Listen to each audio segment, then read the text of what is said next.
Guess what? It's broken. It's not the machine's fault. It's filament. Let's take a look. Last night I was printing with some glow PLA and I pulled it out and I tried to load new PLA and I heard this noise. So I'll play it for you now so that you can, if you're having this problem and you're hearing the same clicking noise when you're trying to load filament or even unload filament, this is probably your problem. Your filament is stuck inside your nozzle.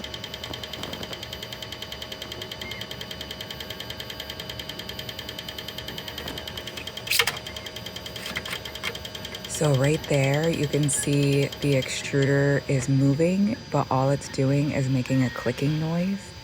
And it's not really loading the filament. It's just jamming the filament up against a broken piece that's inside the nozzle. We don't really know how far because we can't see inside the tool head that good. So we need to get the filament out. The first thing we're going to try to do is use the tool head to remove filament. So we're going to try to warm it up and then see if it will remove the filament. It probably won't because I've already removed the PLA glow from the tool head and I was trying to load a new different green PLA. Next thing we want to do is move the pickup tool to a different tool head so we can go ahead and diagnose the issue and tear this thing apart. I didn't show it, but before you take the screws out of here, you should turn the machine off just because it's going to error out if you don't, and that's fine. If you forget to turn it off, it's totally fine. You shut it off later. It's not going to hurt the machine. It's just you'll have an error message easily cleared once you plug it back in. So taking these screws out, you have to remember that they're not all the same threading. They're not all the same size.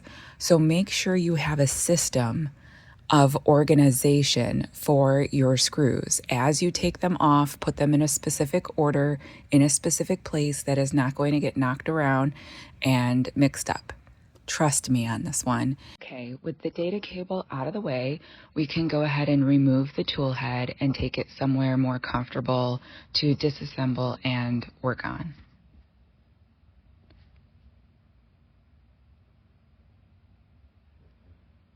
Like my couch.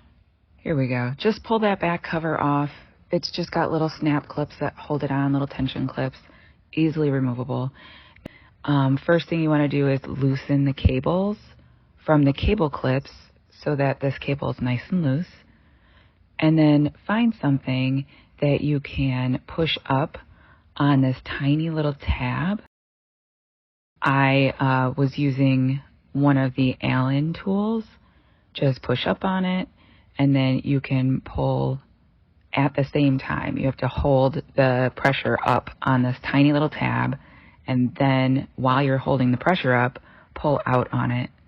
Then you won't break the little clip that holds it in. You have to do the same thing for the cable on the other side, right here. So let's do that. We're going to push up on this little tab and at the same time pull out.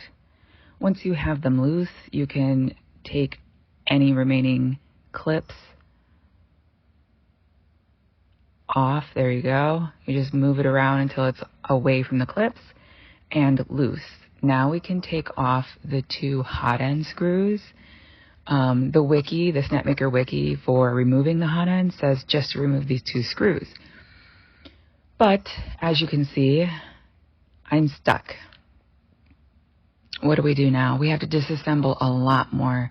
I put a little flashlight behind here so you can see that bright glow green filament is indeed stuck above the heatsink into the extruder housing area. So it's stuck in the in-between, in the upside down, if you will. We need to take this PCB board off. The screws are two different sizes. You'll see me switch from one Allen to the other constantly. So the wiki says you have to remove all of these plugs. You do not. You can just let it dangle. It's fine. Now we have to take out the 2 top corner screws from the back of the tool head. They are different sizes. Again, keeping your screws organized as you remove them is going to help you put this thing back together.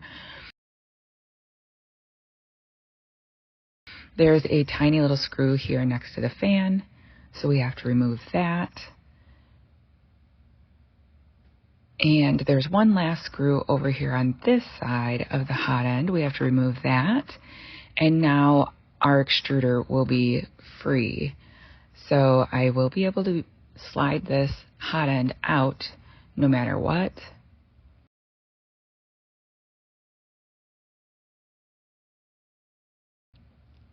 There we go. Everything is loosey-goosey. Let's take this hot end out and look at that plastic. That is what was preventing my hot end from coming out. Let's fix this. We'll have to put everything back together first because I need heat to this hot end. The only way to do that is to plug it back in. The only way to do that is to put all the screws back. So now all the screws need to go back where they belong. The PCB board needs to get back installed. And I need to plug the hot end in so that it can be heated up. Without these plugs, got no heat. So let's go ahead and plug it in, and don't worry about it dangling. That's what you want. You want it to dangle. So go ahead and plug it in loosely and take it back to the machine.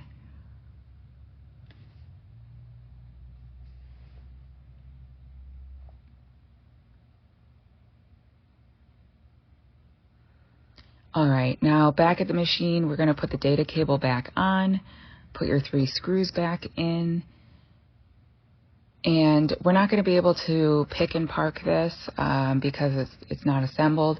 We're just going to loosely put it in the bottom of the machine and heat it up. So now we're going to go back to the front, turn the machine on, and pick out the tool head that you're working on. Mine's number 3. And then click on nozzle temperature and bump it up until you get to the melting point. For PLA, I'm going to go ahead and just do 220. It probably would have come out just fine at 200. Grab a pair of pliers because this thing is screaming hot. You do not want to touch this with your fingers. And then just pull the filament out. Just like that. Now I want to cool the nozzle down so that I can safely pick it up again and reinstall it. So back to the front of the machine, we're going to cool it down, back to 0. Take a look at this chunker. What a pain in the butt. You can see all the little greasy metal tool marks on it where the extruder wheels were just spinning away, trying to get this thing to move, and it was thoroughly stuck in the hot end. The next task is to go ahead and put your wires back inside the wire harness clips. I can safely touch this nozzle now because it's nice and cooled. And trust me when I say putting these wires inside the proper clips is pivotal. It's key. If you don't do this part, you can't get the back cover to snap on snugly. Sure, you can get it to snap on semi-snugly, but you'll see a little gap, and that's not good because these print heads move fast, frequently. It's going to come apart. So you can see mine didn't really get there. So I have to take it back off, and I have to follow my wires, and I have to figure out where it's not secured. If you don't secure it properly, it's just not going to work. You're going to have problems later on, and that's not good. So do it right the first time. You won't have to worry about it the next time.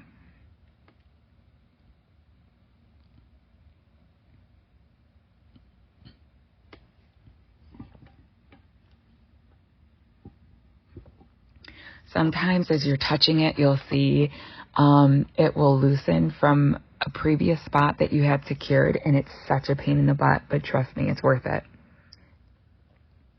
Just keep doing it until it's done right.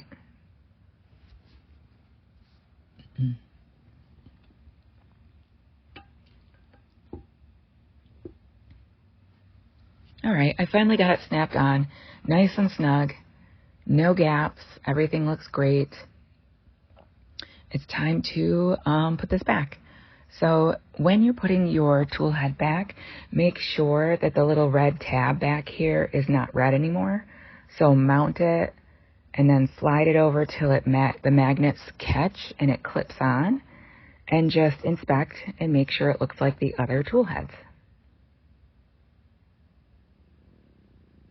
If you're working on these 3 tool heads, tool head number 1 looks a little different. But yeah, so the red is gone, everything looks matchy-matchy, and it's time to test this out. Let's go ahead and load the green filament back in and see if it loads correctly. See if we didn't mess anything up. If it's not loading, you probably have to go back and re-secure the hot end because something is out of alignment. Check everything.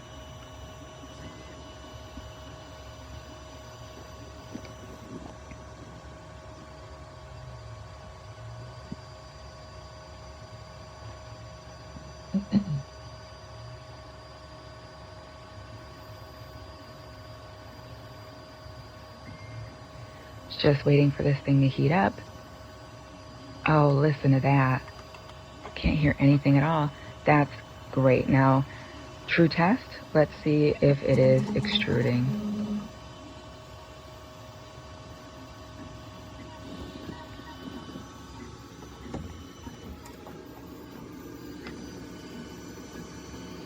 Oh my God, I did it. Look at that.